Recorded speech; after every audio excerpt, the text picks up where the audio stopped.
Restoranlarda ən çox sifariş etdiyimiz yeməklərdəndir. Mən də bayram münasibəti ilə qonaqlarıma quzu ətindən saciçə hazırladım.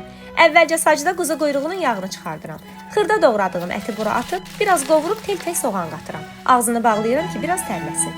Biber, pomidor, badımcan, kartof, göbələk, suda yuyub aura kağız dəsmalında quruduram.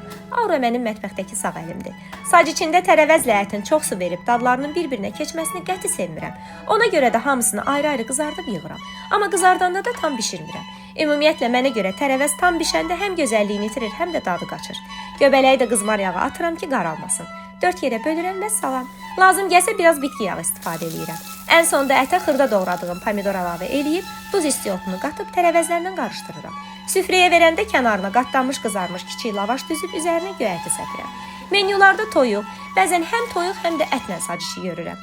İki növ əti birləşdirmək fikri isə heç vaxt parlaq gəlməyib mənə bu yeməkdə. Mənə görə ancaq quzu əti ilə olmalıdır.